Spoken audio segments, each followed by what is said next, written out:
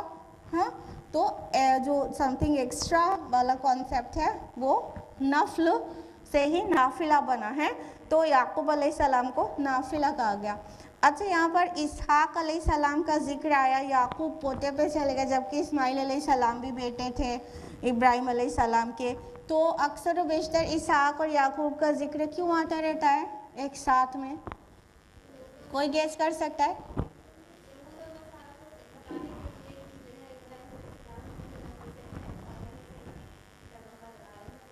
جی بالکل، بہت اچھا، ماشاء اللہ، اللہ تعالیٰ آپ کے علم اور فہم میں اضافہ کرے. دیکھیے قرآن کے جو ایڈریسز ہیں وہ مشرکین مکہ کے علاوہ یہود و نصارہ ہیں.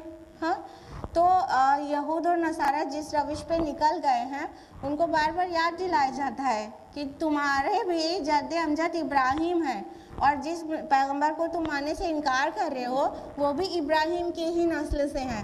تو اسحاق علیہ السلام اور یعقوب علیہ السلام کی نسل سے تو بہت لمبا چلا نا نبوت کا سلسلہ، ٹھیک ہے، اور عیسیٰ علیہ السلام پر پہنچا.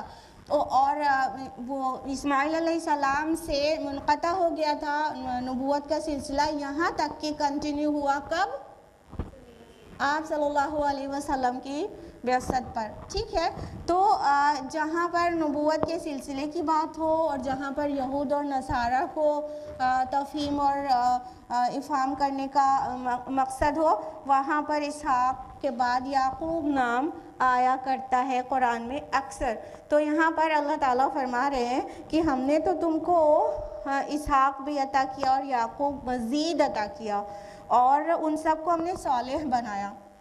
جیسا کہ ہم نے ابھی لائٹ سے مینشن کیا تھا کہ بائبل میں یعنی تورات جو اولڈ ٹیسٹمنٹ ہے بائبل کا، اس میں انبیاء علیہ السلام کی شان میں ایسی ایسی گستاخی کی گئی ہے، ایسی ایسی گستاخی کی گئی ہے کہ پوچھئے مت.